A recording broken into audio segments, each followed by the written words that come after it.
분노와 질책, 이번이 끝이 아닐 수 있음을 잘 압니다. 더 꾸짖어 주십시오. 마음이 풀리실 때까지 반성하고 성찰하겠습니다.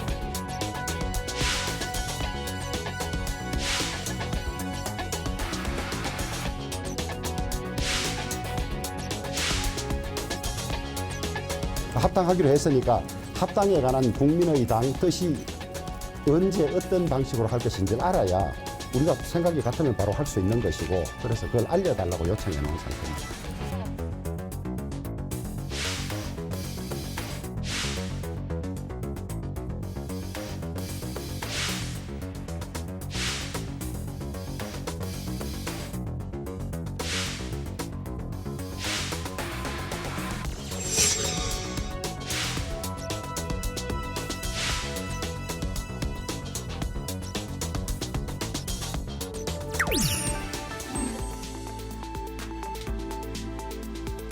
여러분 안녕하십니까. 4.7 재보선에서 참패한 민주당이 첫 공개 비상대책회의를 열고 내로남불의 수렁에서 하루속히 빠져나오겠다고 밝혔습니다. 김종인 비대위원장이 떠난 국민의힘은 선거 승리에 이어서 야권 통합의 주도권을 주려는 움직임인데요. 재보선 이후 정치권의 움직임, 그리고 대통령의 국정운영 기조의 변화가 올지 짚어보도록 하겠습니다. 사사건건 시작합니다.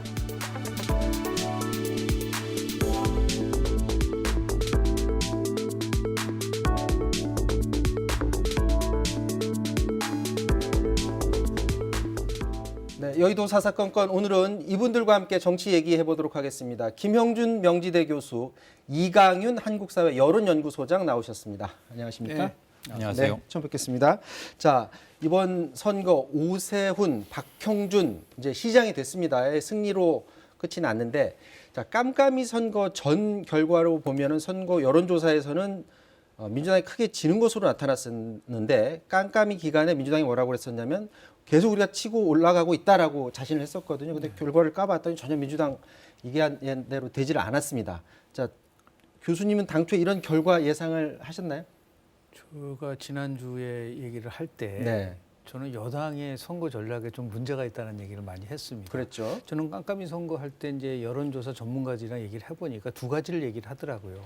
수없이 많은 여론조사를 해봤지만 이렇게 선거일이 가까운데도 추세가 좁혀지지 않은 선거는 처음 봤다라는 얘기를 했어요. 네, 그 말은 뭐냐면 치고 올라갈 수 있는 중요한 시점에서의 전략에 이제 실패를 했고, 지금도 국민들은 국민의 삶과 직결된 문제와 관련돼서 관심이 있는데, 실은 뭐 내곡동 땅 의혹, LCT 의혹, 뭐 심한 생태탕, 뭐 페레가 뭐 이런 정말 얘기를 하다 보니까 네, 결국은 상당히 국민들과 멀어지는 그러한 전략을 쳤다는 부분에 한에 대해서 지적을 좀 하는 부분들이 좀 있고요.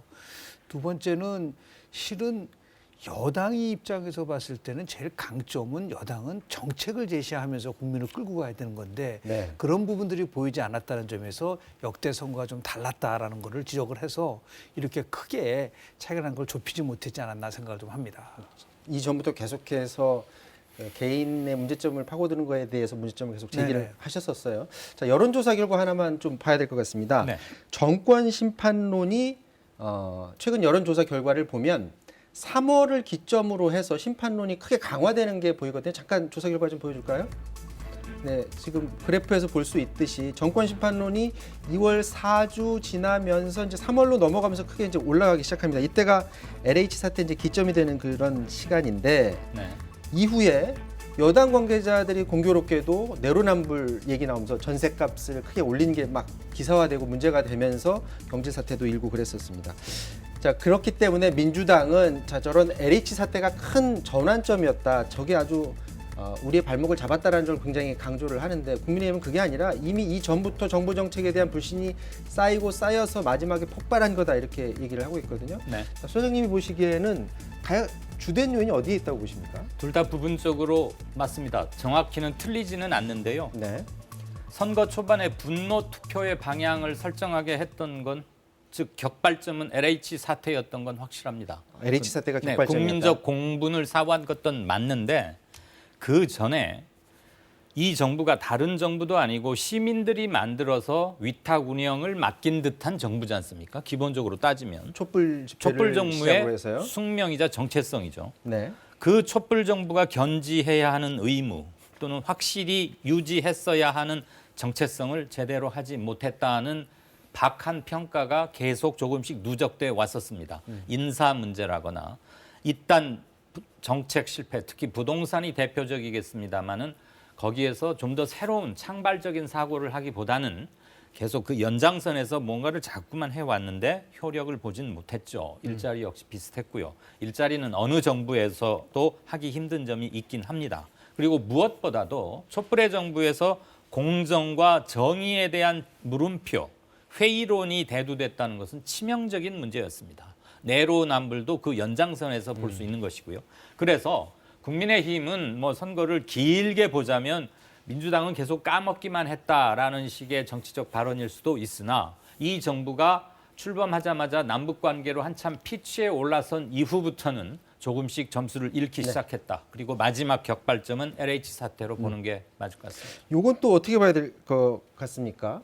자, 국민의힘 후보가 압도적인 표차로 이겼어요. 그런데 예. 가장 최근에 조사한 그러니까 4월 5일에서 선거 당일인 4월 7일까지 조사를 해봤는데 4개 여론조사 기관이 같이 조사를 했습니다. 그런데 예. 조사 결과를 봤더니 전국 지표 조사에서 민주당 지지율이 국민의힘보다 더 높아요. 네.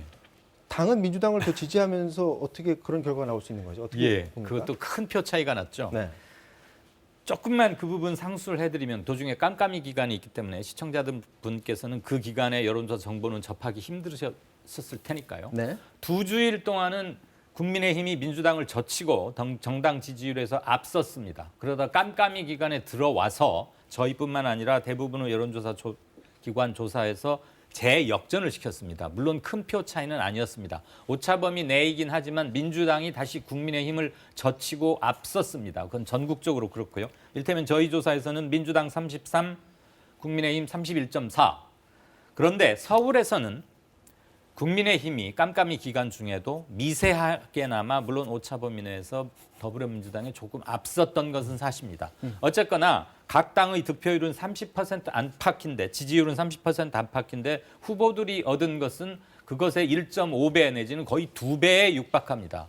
이것은 그만큼 분노와 심판 정서가 투표율에 임박할수록 계속 유지가 됐고 어떤 점에서는 좀 더 강화가 됐다.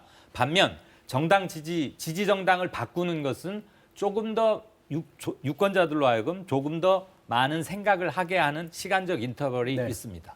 자, 지금 방금 전에 언급하신 한국사회여론연구소가 최근 조사했던 거는 4월 2일에서 3일 사이 TBS 조사 의뢰를 해서 네. 조사를 했고요. 모든 그 텍스트는 중앙선관위 홈페이지를 통해서 확인할 수가 있습니다. 이 부분 좀 참조를 해주시길 바라고요. 자, 김용준 교수님, 자, 여당이 참패를 했습니다. 청와대에서 지금 인적 쇄신 얘기가 지금 나오고 있는데 정세균 총리도 이제 사임이 곧 임박했다라고 하고 인적 쇄신의 규모를 어느 정도로 해야지 적어도 여당이 바뀌었다, 정부가 바뀌었다 이런 이미지를 줄 수 있을까요? 저는 대통령이 이제 선거 결과에 대해서 무거운 마음으로 국민의 질책을 받아들이겠다고 얘기했는데요. 두 가지 면에서 그 말이 진정성을 가지려고 한다면 지금 얘기한 인적쇄신과 정책 기조의 변화라고 봅니다.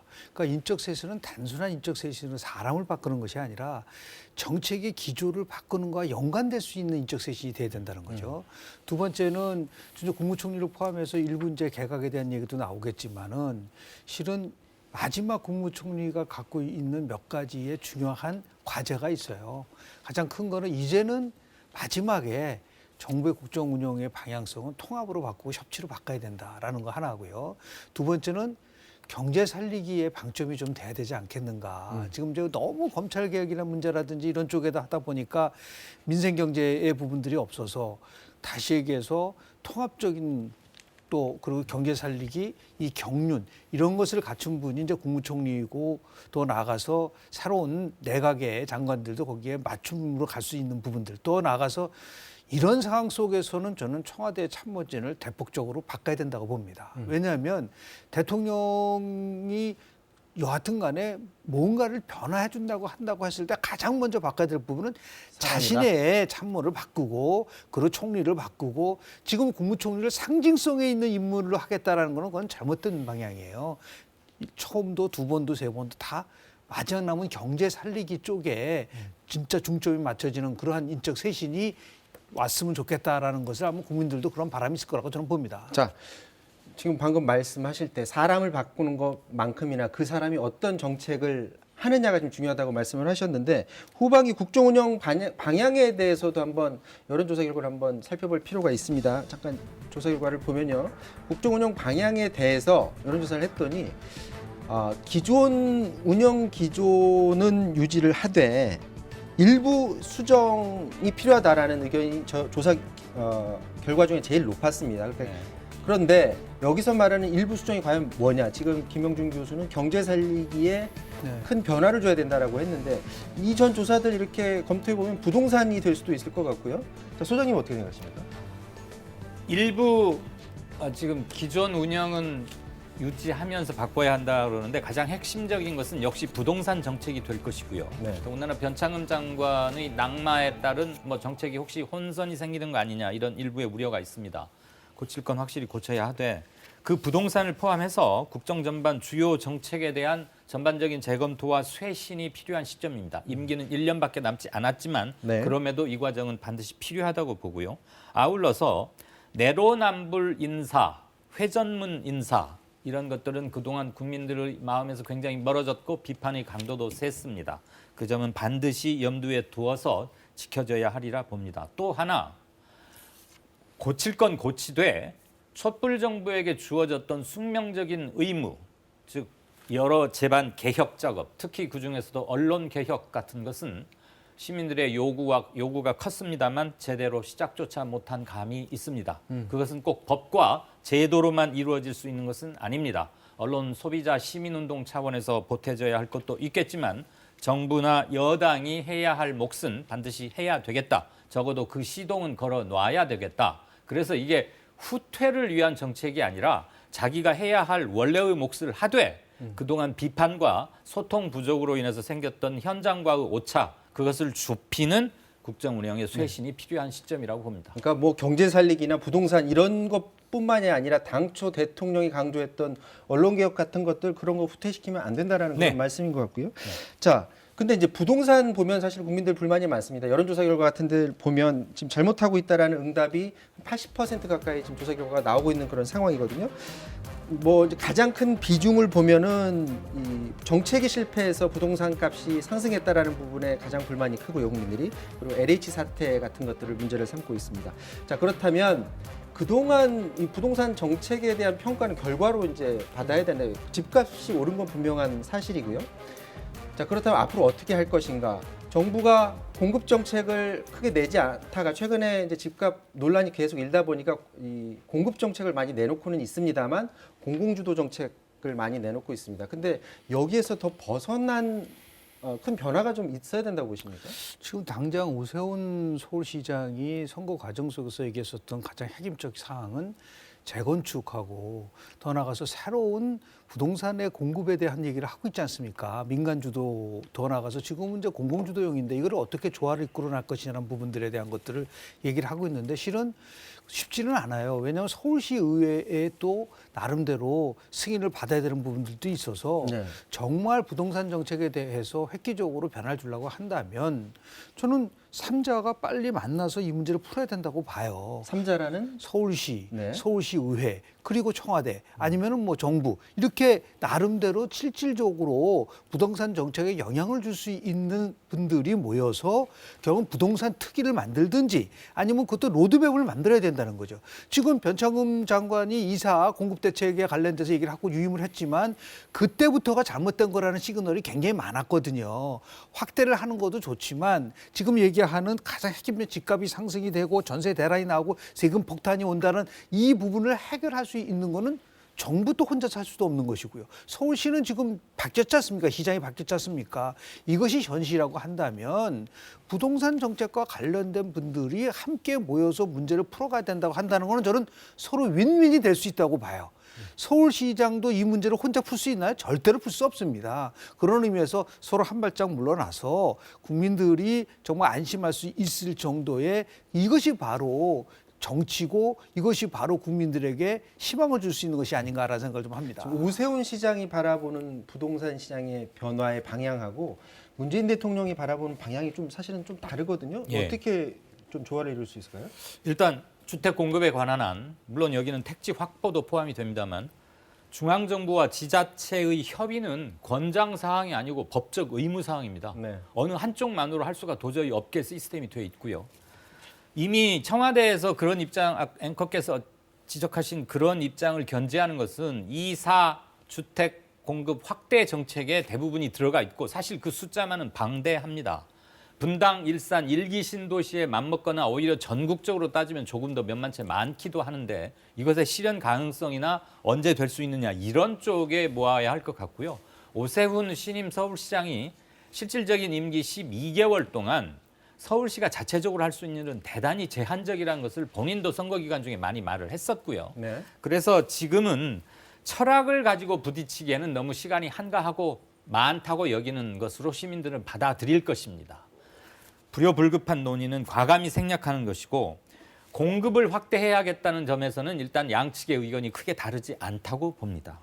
또 하나 부동산 정책에 관해서는 우선 첫째, 중앙정부건 서울시건 아무래도 정부의 몫이 큽니다만 특히 국토부, 국민들에게 신뢰 심어주기가 가장 급선무라고 생각합니다. 그동안 24번, 25번을 내놓았지만 백약이 무효였던 것은 실제 시장의 반응을 얘기했던 대로 이끌어내지 못한 것 플러스 국민들로부터 신뢰를 받지 못했기 때문에 정책 효과가 적었고요. 네. 마지막으로는 아울러서 LH 사태에서 극명하게 보였습니다만 각종 반칙과 불공정에 대한 확실한 발본색원과 구조적 차단 이것을 확실히 하지 않는 한 신뢰도 재확립되기 어려울 것이라고 봅니다. 네, 이제 뭐 서울시장 취임한 지 얼마 안 됐기 때문에 아마 이제 취임해서 본인의 구상을 발현하는 과정에서 어떤 대화를 원한다든지 변화의 움직임이 있을 것입니다. 여기에 대해서 정부가 어떻게 대응하는지 이것도 좀 지켜봐야 될 대목인 것 같습니다. 자, 이번에는 당내, 그러니까 여당과 야당의 그 당내 쇄신 방향에 대해서 좀 짚어보도록 하겠습니다. 이제 선거 재보선이 끝났기 때문에 내년 3월 대선을 위한 준비에 들어갔고요. 당내 전열 정비를 하고 있는 상황인데 민주당 상황만 보면 비대위 체제가 가동이 됐습니다. 도종환 의원을 중심으로 한 비대위 체제가 가동이 됐고 초선 의원들은 선거 참패에 대한 반성문을 냈습니다. 먼저 준비된 영상 보고 계속해서 말씀 나누도록 하겠습니다.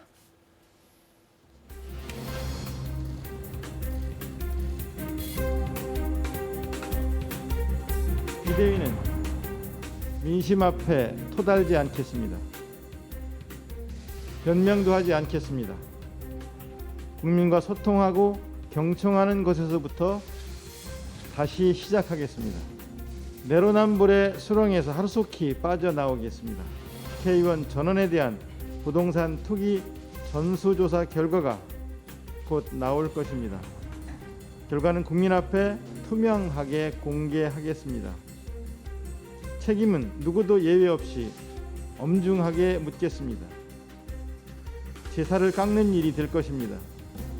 그러나 감내하겠습니다.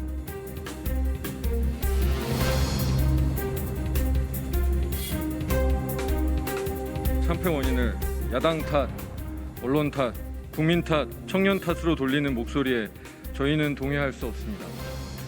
책임 있는 정치 세력이 선거에서 표로 심판받고도 자성 없이 국민과 언론을 탓하는 경우는 있을 수 없습니다. 할 말을 하는 국민의 목소리를 대변하는 주체 세력으로 나서겠습니다. 바뀌어야 할 당의 관행과 기득권 구조, 국민들과 공감하지 못하는 오만과 독선, 국민 설득 없이 추진되는 정책들에 대해 더 이상 눈 감거나 침묵하지 않겠습니다. 자, 도종환 비대위원장 입에서 이 얘기 나왔습니다. 내로남불 수렁에서 하루속히 빠져나오겠다. 그동안 선거전에서 내로남불이라는 지적, 비난에 대해서 정말 반대를 했었거든요. 우리 내로남불 아니다라고 얘기했는데 이제 인정을 선거 끝나니까 인정을 하는 모양새예요. 뭐 그전에도 뭐 김태년 원내대표가 얘기를 했잖아요. 내로남불에 대해서 이제 벗어나겠다는 얘기를 했고 심지어 뉴욕 타임즈에서 이번 서울시장 선거에 대해서 설명을 할 때 내로남불이라는 거를 영어로 나왔을 정도인데요. 저는 두 가지를 보고 깜짝 놀랐어요. 민주당이 저렇게 참패를 했는데 참 대응 방식은 뭐 차분하다고 볼 수는 있게 뭐 좋게 평가할 수 있지만은 민심의 결과랑은 전혀 다른 방향으로 가고 있는 게 아닌가 생각이 좀 들어요. 그럼 어떻게 해야 되는 건가요? 저는 아예 새 당대표를 뽑는 게 아니라 비대위 체제로 아예 외부에서 비대위원장을 영입을 해서 이 문제를 드러내지 않으면 저는 내년도에도 굉장히 어려움을 봉착할 것이다라고 하는데 지금도 보세요. 친문에 관련된 분이 친문 때문에 강성 친문 때문에 문제가 있다라는 게 모든 언론 보도의 핵심적 사항인데 그 관련된 분이 지금 비대위원장으로 하고 비대위를 만들어서 다음 달 2일 날 당대표를 뽑는다는 게 얼마나 한가하게 이거를 지금 풀어가려고 하느냐라는 부분에 있어서 문제. 두 번째는 내로남불의 수렁에서 벗어나겠다. 어떻게 벗어나죠? 그동안 내로남불의 행태를 보인 사람들을 손절해야죠. 과감하게 보여줘야죠. 그런 건 하지 않고 말로만 뭐 내로남불의 수렁에서 벗어나겠다? 누가 국민이 믿겠어요? 그런 부분들을 좀 강조할 필요가 있지 않나 생각이 좀 듭니다. 이번에 그 당대표 뽑는 과정에서 그런 것들을 보여줘야 된다라는 것으로도 해석할 수도 있을 것 같고요. 자, 장철민 의원이 야당 탓, 언론 탓 돌리는 데 동의하지 못한다 얘기했어요. 사실 많은 중진 의원들이 언론들을 통해서 이런 얘기를 많이 했었거든요. 예. 초선 의원들의 대부분이 생각이 저런지는 모르겠지만 저게 당내 어떤 세력을 구축하고 있는 중진 의원들한테 통할 수 있을까요? 어떻게 보십니까? 영향을 많이 미칠 거라고 봅니다. 지금 국면이기 때문에 말이죠. 네. 그리고 항상 이런 국면에서는 초선 의원들이 뭔가 기치를 내걸고 좀 강한 톤으로 요구해왔던 게 기존의 전례에서도 그대로 보이고요. 네. 다만 조금 전에 김 교수님께서도 지적을 했고 겨우 한 3주일짜리 비대위를 왜 만드느냐 이거 가지고는 당내에서도 말이 많고 효과 가지고도 의문이 따랐는데 질서 있는 수습을 하자. 그다음에 비대위 체제로 가면 위기의식이 좀 더 국민에게 확산되는 게 아닌가 그것을 저어한 측면도 조금 있는 것 같습니다. 그래서 중요한 정치 프로그램인 당대표, 원내대표 선출 이런 것들을 제대로 함으로써 그리고 그들에게 무엇을 맡김으로써 이 정도의 외파를 자력으로 버텨내고 소화할 수 있다는 것을 좀 과시해 보려는 그런 고육책이 아닌가 싶습니다. 자, 그리고 외부에서 모셔올 사람도 지금 김종인 위원장 빼고는 마땅히 없는 것도 사실입니다. 네. 자, 지금 민주당 상황은 그렇고요. 국민의힘도 이겼는데도 불구하고 뭐 자성의 목소리도 나오고 그렇습니다. 김종인 비대위원장이 어제 당을 떠나면서 쓴소리를 했고요. 당 내에서도 선거를 이겼음에도 불구하고 자성의 목소리가 나오고 있습니다. 잠깐 보고 오도록 하겠습니다.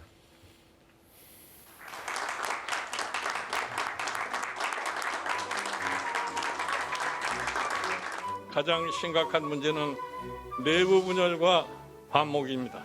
오로지 당권에만 욕심을 부리는 사람들이 아직 국민의힘 내부에 많습니다.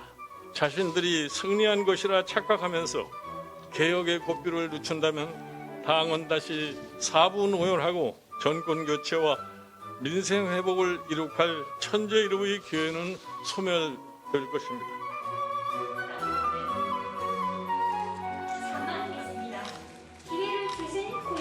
승리의 기쁨은 묻어두겠습니다. 기회를 주신 국민의 큰 뜻이 또다시 실망으로 바뀌지 않도록 국민의 힘을 바로 세우고 처절하게 혁신해 나가는데 앞장서겠습니다. 청년에게 인기 없는 정당, 특정 지역 정당이라는 지적과 한계를 극복해 나가겠습니다. 이제는 구시대의 유물이 된 계파 정치를 단호히 거부하고 오직 국민만 바라보는 한 팀이 되겠습니다. 낡은 보수의 껍질을 과감히 버리고 시대의 문제를 앞장서서 해결하는 변화와 혁신의 주체가 되겠습니다. 초선 56명의 신선함과 개혁 의지로 세상의 변화와 국민의 눈높이에 맞는 정당으로 국민의 힘을 바꾸어 나가겠습니다. 자, 국민의힘 초선 의원 42명이 나섰고요. 특정 지역은 아무래도 뭐 TK 중심의 그렇습니다. 어떤 세력 이런 세대 교체를 하자라는 얘기 같은데 이것도 마찬가지로 굉장히 국민의힘으로서는 어려운 개혁이라면 개혁적일 수 있을 것 그렇죠. 같은데요. 영남당의 이미지가 그대로 있고요. 더 나가서 과거에는 이제 뭐 탄핵을 문제 가지고 얼마나 또 친박 비박으로 싸웠지 않습니까? 네. 그런 거에 대한 이제 개파 정치에 대한 얘기를 하고 있는데 저는 이제 김종인 전 비대위원장을 보면서 홍준표 우수석의원이 그랬잖아요. 굉장히 티각티각했지만 역량이 있는 분이다라고 평가를 했는데 정치인에게 가장 중요한 건 저는 내공이라고 보는데요. 네.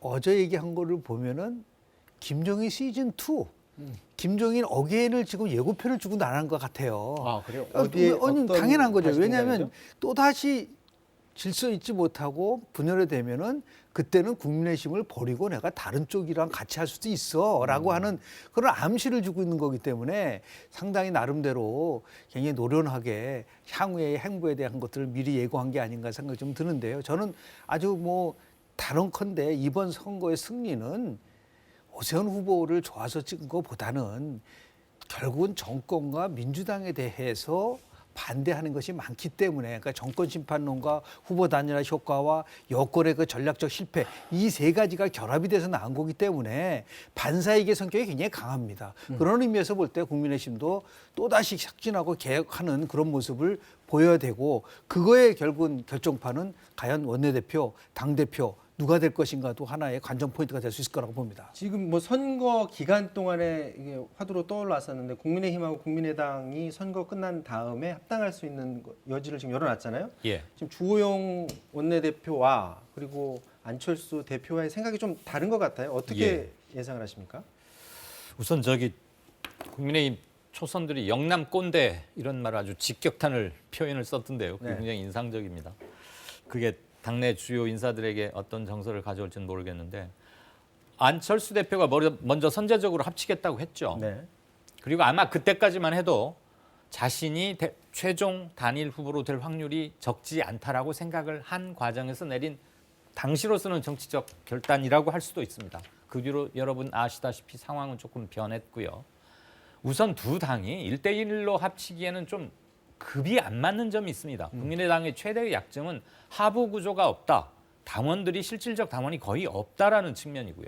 의석수는 뭐 비교해서 말할 것도 없고요. 그러나 정치적 의미의 통합이라면 서로 예의를 갖추면서 상대를 무시하지 않으면서 흡수하지 않는 듯한 것을 줘야 하는데 적어도 선거 직후인 지금은 국민의힘이 기세가 워낙 올라 있고 안철수 대표가 아마 계산이 덜 끝났다고 볼 수도 있겠습니다. 거기에는 당 밖에 있는 윤석열과 최근 당을 떠난 김종인 이 두 분의 행보를 따지지 않을 수가 없기 때문에 그래서 생각보다 빨리 진척될 것 같지는 않습니다. 네. 자, 이제 시간이 지금 빠듯해서 마지막으로 대선 주자들에 대해서 잠깐만 얘기를 나누도록 하겠습니다. 내년 3월로 대선이 예정이 돼 있는데 가장 최근의 여론조사 결과를 한번 보면 그동안 1, 2, 3위로 거론됐던 차기 대선 주자들에 대한 적합도가 이재명 지사라든지 이낙연 전 대표 같은 경우는 큰 흐름의 변화가 없는데 지금 보면 윤석열 전 총장만 7%포인트 급락을 했거든요. 자, 저거를 어떻게 해석을 해야 될까요?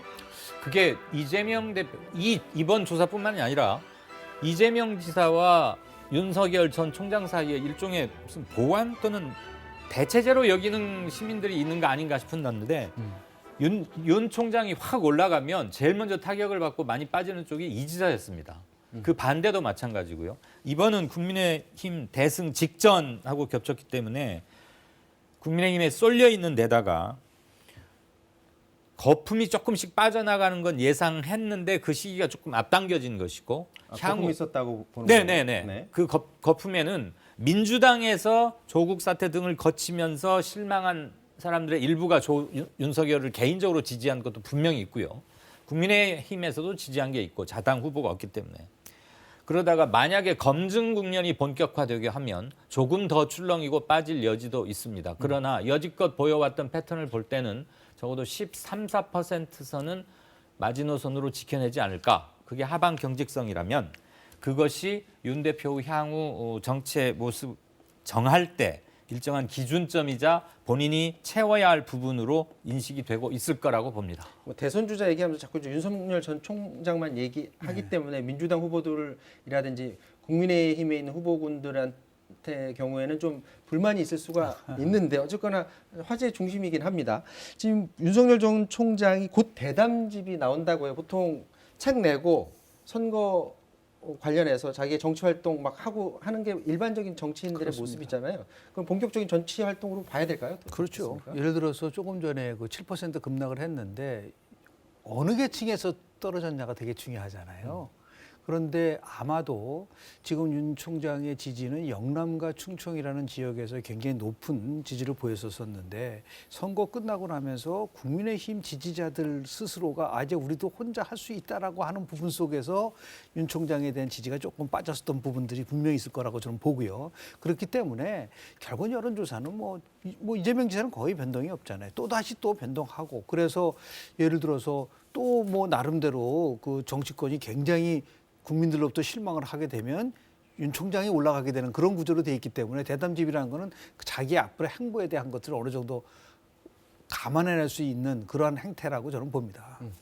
자, 재보선의 시간은 끝났습니다. 이제 내년 3월 대선을 위해서 여야가 집안 단속을 하고 다시 재정비를 하는 그런 시간이고요. 변화와 쇄신 얘기하고 있는데 어떤 결과물이 나올지 지켜봐야 될 것 같습니다. 오늘 여기까지 하도록 하겠습니다. 지금까지 이강윤 소장, 김형준 교수와 말씀 나눴습니다. 두 분 말씀 고맙습니다. 네, 고맙습니다. 고맙습니다. 네.